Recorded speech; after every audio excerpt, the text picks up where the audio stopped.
আবারও নতুন একটা ভিডিও নিয়ে আসলাম। আসলে এর আগে গত কিছু ভিডিওতে দেখাইছি যে আমি কাজের উদ্দেশ্যে বরিশালে আসছি, এমনকি বরিশালের ঘাট পর্যন্ত দেখাইছি, বরিশাল মোল্লাদী উপজেলার।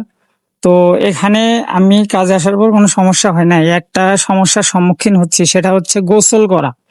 এখানে টিউবওয়েল বলতে খুব অল্প সংখ্যক টিউবওয়েল, বাজারে একটা টিউবওয়েল আছে কিন্তু ওখানে গোসল করতে দেয় না।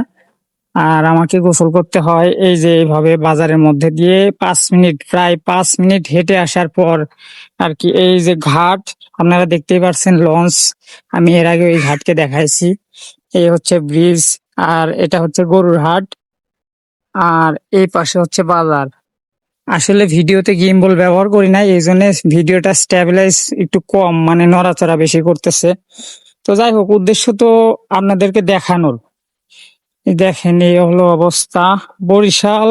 আসলে বরিশাল যারা কাজে আসে তাদের এরকম কষ্টের সম্মুখীন হতে হয় সব সময়।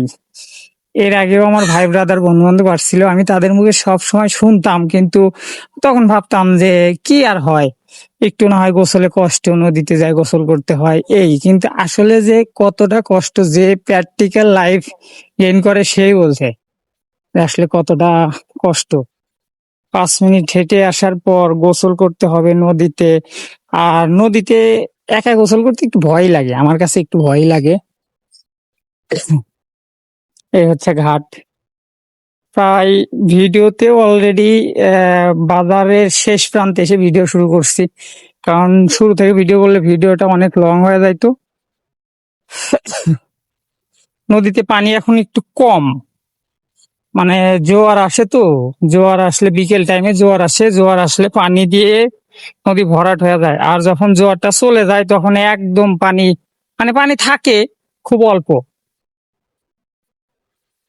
এটা হচ্ছে মসজিদ।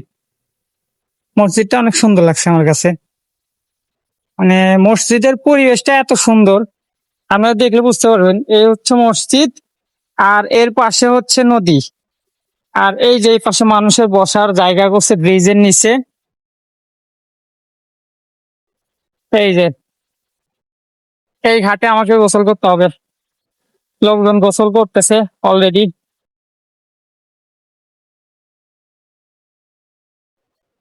পানি পরিষ্কার আছে, আবার যখন জোয়ার আসে তখন আর কি ময়লা, বিভিন্ন ময়লা আবর্জনা দিয়ে ভরে যায়, এই জন্য আর কি গোসল করতে ইচ্ছে করে না।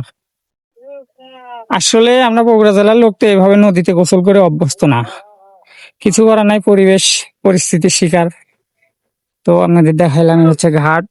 এই নদী আর কি ইয়েতে চলে যায় আপনার ঢাকা সদরঘাট, এই লঞ্চটা সদরঘাট যায়। তো সবাই ভালো থাকবেন, আল্লাহ হাফেজ।